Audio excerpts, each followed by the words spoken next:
It's Wednesday, July 13th, 2022, and this is Talk Commerce.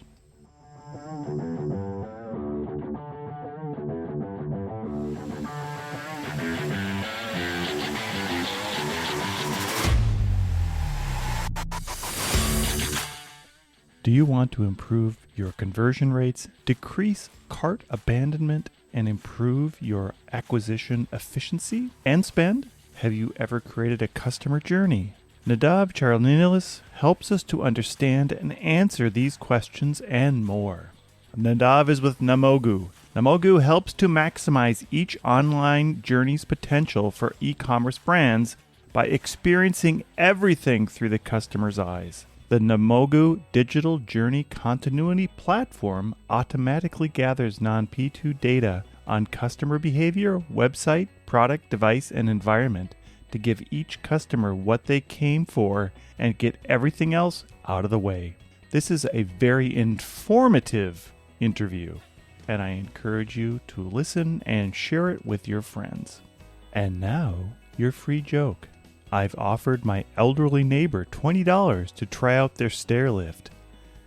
I think she's going to take me up on it. This episode of Talk Commerce is brought to you by SalesLayer. SalesLayer is a product information manager in the cloud that centralizes product information and synchronizes it in all sales channels automatically. Print, web, mobile, product feeds for the retailers and more. Woo! Big cheering in the background, but low budget, so we can't do it. Forget about inefficient spreadsheets. With SalesLayer, you can upload the information that you have in whatever format you have with one simple click. Go to saleslayer.com today and learn more about how this fantastic PIM in the cloud can help your business move forward into the future. My name is Brent Peterson, and I'm your host. Please remember to subscribe wherever you download your podcasts. And now, Talk Commerce. Welcome to this journey with Talk Commerce. Today I have Nadav Charnilas. He is with Namogu. Nadav, go ahead and tell us what you do in a day-to-day role and maybe one of your passions in life.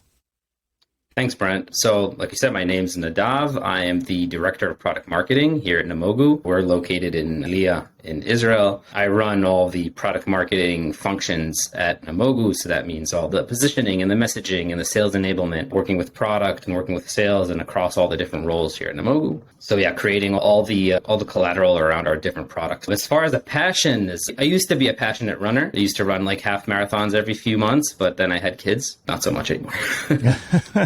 Yeah, kids will do that. There's always time in your later in life to get back into running, so don't get me started on that. Good. So let's dive right into customer journeys. For just a little bit of background, let's help our listeners understand what is a customer journey for a brand. Right. So that's everything. So if you're a brand or an e-commerce brand, it's everything that your visitors, your shoppers go through from the minute they become aware of your brand to the moment they go to your website and browse your products and then go to checkout and put things in their cart and check out and convert. And then even how do they come back to your website and their journey back? So it's their entire experience from creating awareness about who you are, coming to your website, shopping and converting, and then hopefully coming back and creating loyalty. And I know that if you've ever attended a tech conference or they're talking about platforms to do this, a lot of times as a merchant you feel, or you could feel, as though this is only for enterprise platforms or huge retailers in the world. Is customer journey good for anybody, any size store? Yeah, every store has a customer journey, right? Everybody does acquisition.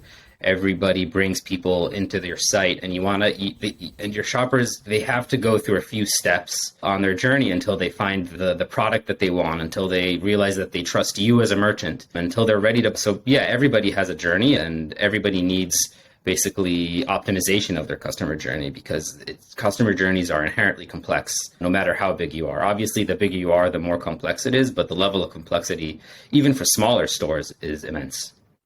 And what are some of those challenges then as you move into trying to find out what is your customer journey?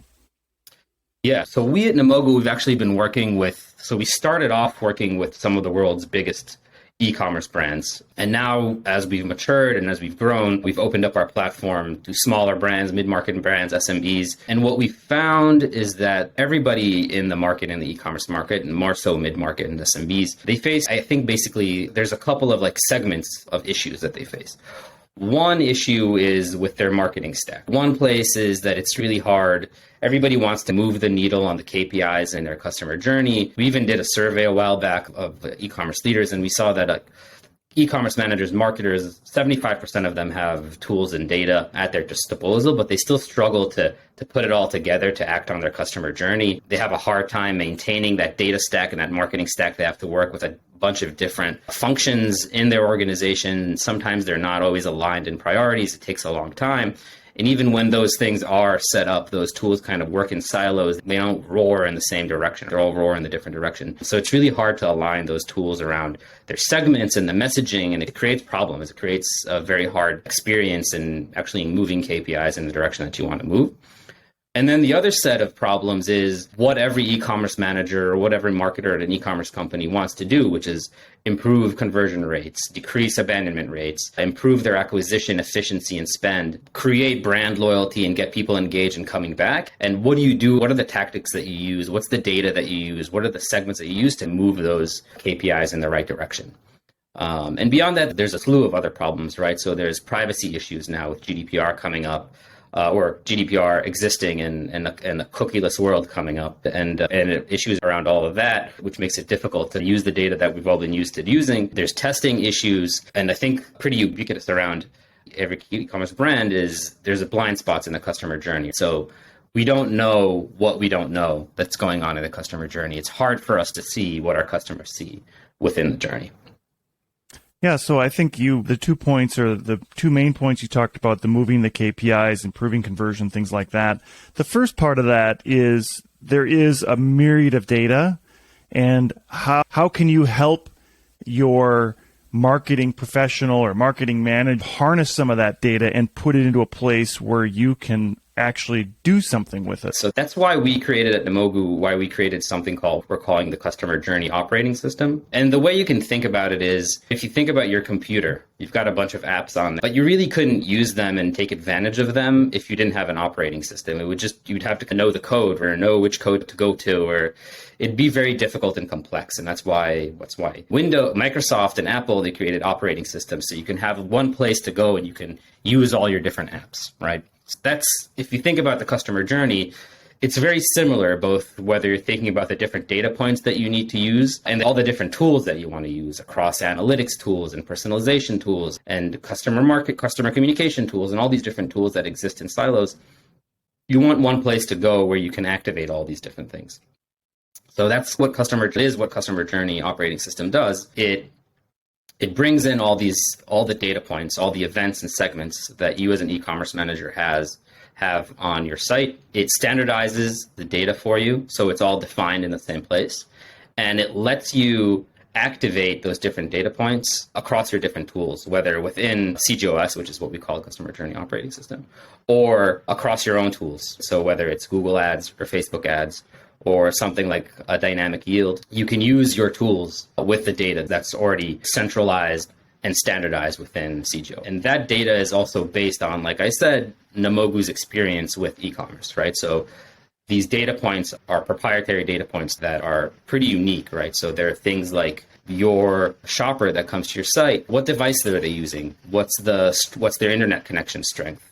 What's their device speed strength? Do they have shopping extensions like Honey or Amazon shopping extensions built into their browser? So a lot of these things that we usually don't think about when we're thinking about conversion and engagement that we found are actually really important to understand what the customer intent is, the shopper intent is, whether they intend on buying or they intend on abandoning, and taking action on those things. So we've built all these data points based on our huge network of 1.2 billion unique users that create indications of intent of the shoppers. So basically, we've created an operating system that is one source of truth for your data points. So your segments, your events, your attributes, you can grab them immediately from CGOS without the need to talk to a developer or an analyst or anything. So you as a marketer, you implement this tag on your site and you get all those things pre-populated and you can use them across your tools. And on top of that, we've also got AI, which bubbles up different insights for you, whether they're correlations between data points and KPIs, or there are interesting things that are happening within your site's data that we kind of pinpoint for you. So I think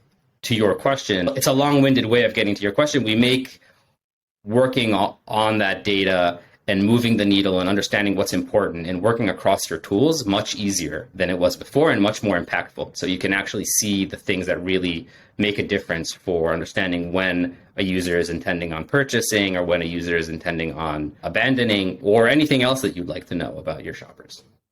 Yeah, that's fascinating. Even digging into the extensions that they may have in their browser. If you were looking at the customer and you want to know or you want to personalize their journey, how do you balance between being a little bit too personal to just being anonymously personal? So we talk about the runner example, that this person's a runner. You give them a group of runner things rather than giving them specific things that are so to them that they're like, wow, they're like watching me. I think that's something that we at Namogu were very aware of. All of the data points that we include in CGOS, they're all cookieless and non-PII. So they're all GDPR compliant. So what does that mean? It means that the data points that we take are not things that are considered infractions of any privacy laws. And it's all aggregated, right? So I can create these segments based on these data points that are an aggregated point. So it doesn't become creepy. It doesn't become like things that I'm showing you like, oh, hey, Brent, this is the exact thing that I know that you like the color blue and that you're a football fan or something like that. So here's the team that you like and the blue shoe that you want. It's a lot. It's aggregated to that. So it's personalized and it helps conversion, but it's also still mindful of privacy laws and the general feeling of a shopper that they're not being followed by a big brother type. If you're a marketer, do you want to rely more on the journey platform to bubble down those segments, or do you want to have some of your segments come up because you've relied on them over time? So I think it's a two-way street, right? So the beautiful thing here is that you can actually, with CGOS, you can import your existing segments from your tools, right? So if you have your tools in Facebook ads or in your analytics tool like Adobe or any other tool that you are working with, you can import those segments into CGOS, and then you can export them into your other tools if you want to. Or you can take these pre-populated proprietary data points, explore what's going on with them, create correlations with other data points, create new segments, and then push them out into your tools. So basically, you can both use the ones that you know or are successful for you, and you can use them as they are across your tools, right? Create that standardization across your tools. Or you can use our AI and the things that we pinpoint for you, or the things that you find yourself as you explore the data and export it into your different tools.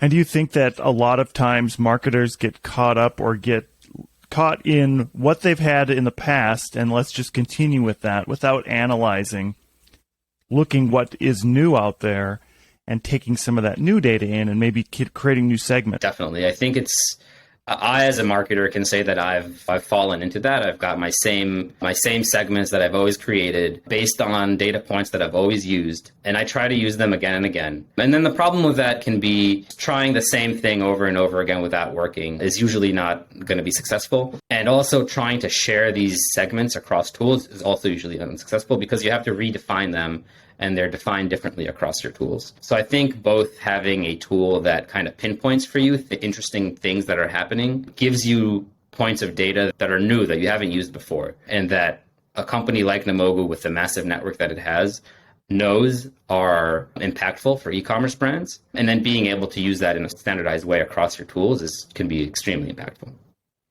Do you have an anonymous example that you can share about a merchant who found something that was surprising that they wouldn't have normally have discovered if they were just using their automated marketing platform that doesn't track all the different things? Because I can see how if you're not putting everything into one big bucket, or at least tracking everything holistically, how you could really miss out on certain parts of that data coming through.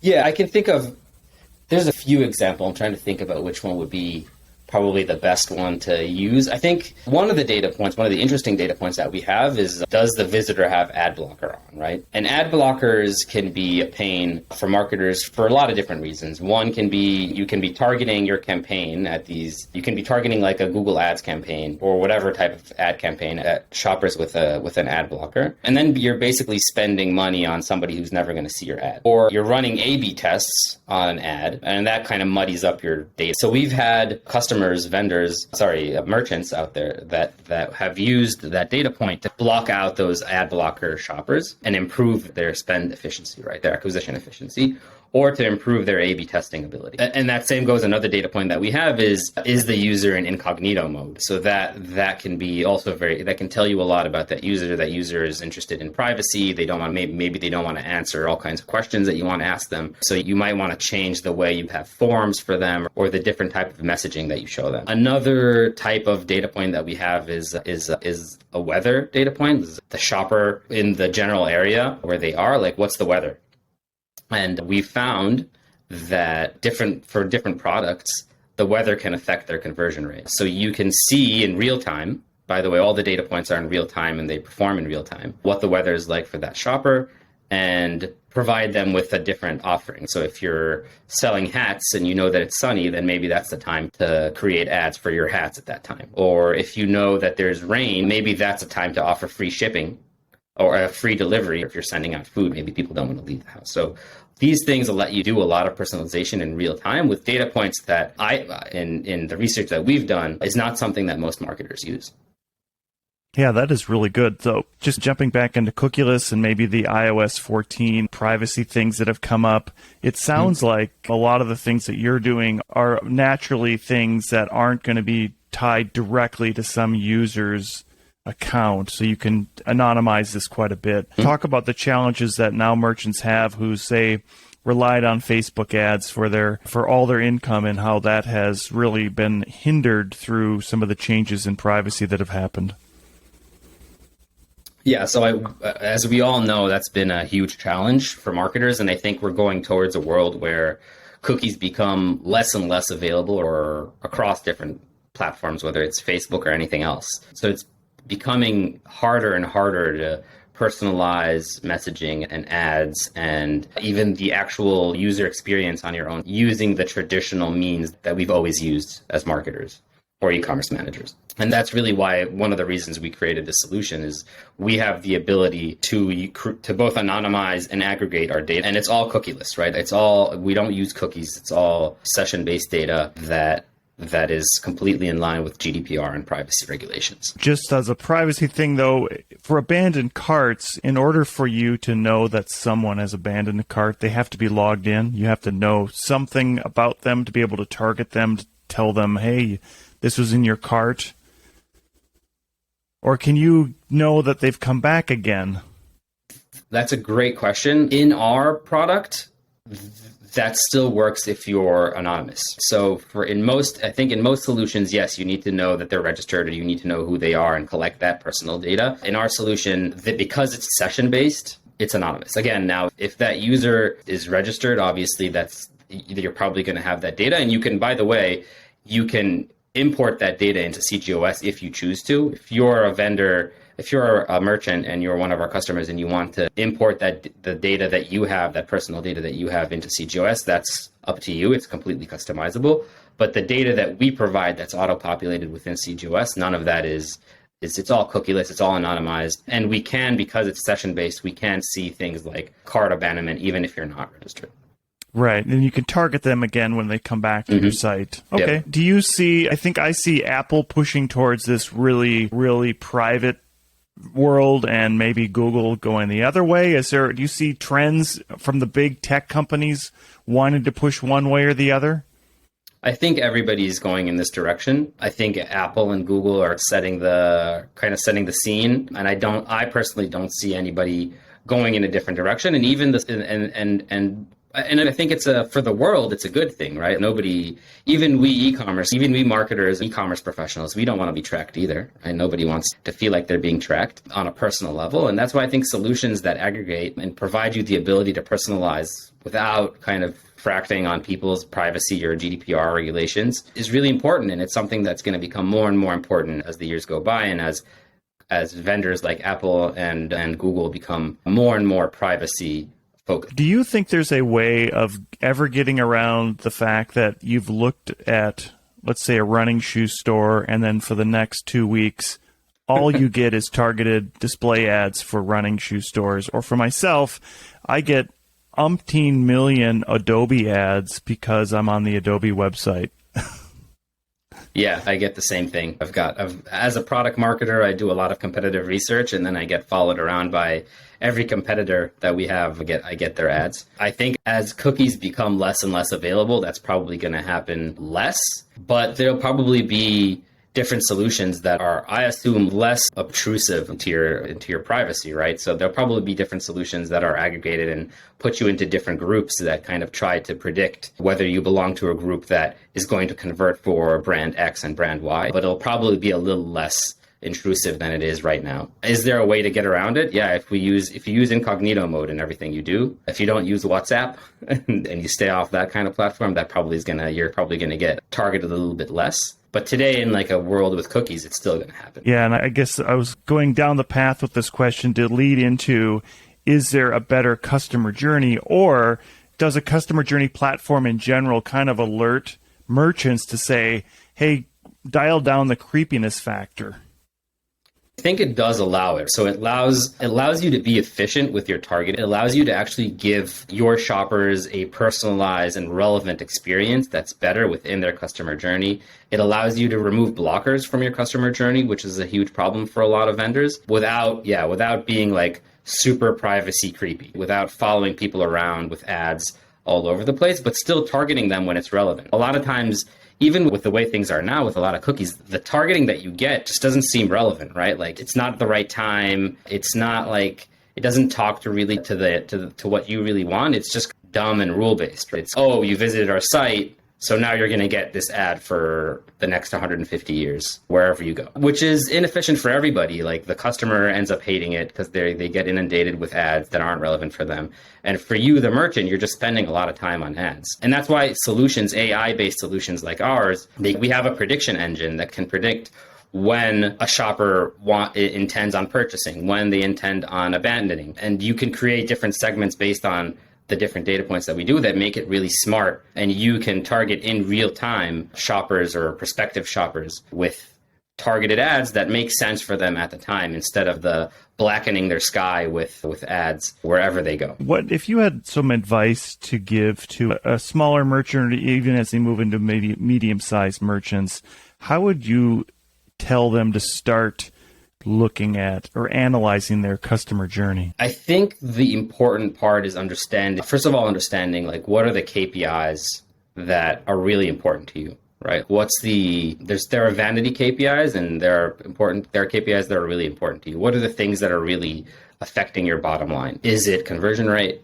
Is it average order size? Is it abandonment rate? Like what's the thing that's impacting you the most? And where do you find weakness? Like where are there big drop-offs? Where is there a number that's lower than you would expect it to be? Try to see your customer journey both based on those KPIs and from your customer's eyes. So sometimes when we see the journey from our customer's eyes, we discover things that we wouldn't see as in our day-to-day. Are there blockers there? Are there distractions? Are there things that are affecting them that we wouldn't think of in the day-to-day? And try to act on those things in real time. So when a customer is facing a problem, when they intend to do something that is either positive or negative, you can find a way to act on that. An example of that for us at Namogu is another tool that we've developed. It's called intent-based promotions. Is a tool that knows to present promotions to shoppers based on their intent their probability of acquisition or probability of abandonment. So if we see somebody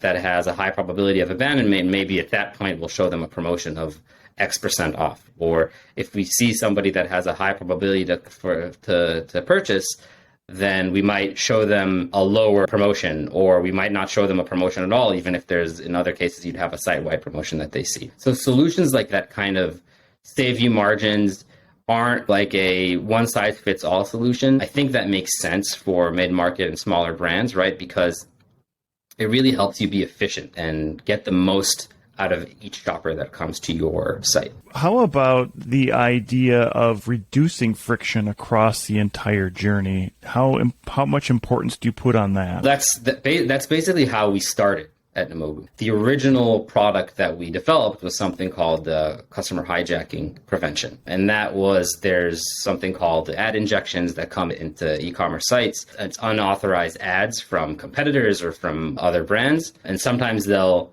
be attractive enough to take your customers off of your customer journey and take it into their own customer journey. So that's how we started in identifying those things and blocking them where needed. And we've developed that into newer and a broader use cases, right? So one of the things that I've already mentioned is shopper extensions. So shopper extensions can be very useful for you as a merchant, or they can do things that you don't want them to do. They can provide coupons or discounts where you don't want them to provide coupons or discounts, or to shoppers that you wouldn't want them to get discounts. Or it can do comparisons to your competitors and funnel your customers to other sites. So these are all things that we've been very focused on throughout our history. And we know for a fact that it affects a lot of e-commerce brands. And there's a lot that you can do. One of the first things is identifying these things that are happening in your customer journey. And then you can fight back. You can either block them, or you can analyze when it's actually good for you and when it's not good for you and pick and choose the places you block. Or you can do something active and engage with promotions that are personalized or messaging that's personalized. And there's a lot of different ways that you can interact with your shoppers to overcome these blockers and these things that are distracting within your customer journey. And there's a lot of distractions in the customer journey for, I think, almost every brand. Yeah, that's amazing. Nadav, thank you today this has been a great journey to go through in 30 minutes. At the end of every podcast, I give our guests a chance to do a shameless plug about anything you'd like to plug. What would you like to plug today? Well, yeah, I think I'd like to plug, obviously, Namogu and our platform. I mean, if it isn't clear from everything I've talked about until now, Namogu is a digital journey continuity platform, and it helps currently over 1,000 brands shape their customer journey. And what we do is we make each customer journey fit each and every shopper's needs. And if all of that has been interesting, whether it's our customer hijacking prevention product, our intent-based promotion product, or our customer journey operating system, which basically provides the underlying infrastructure for e-commerce brands to power their customer journeys in real time. If any of that is interesting to any of our listeners, then please visit www.namogu.com. That's NAMOGOO.com and learn more, and we'll be happy to talk to you and let you know about our solutions.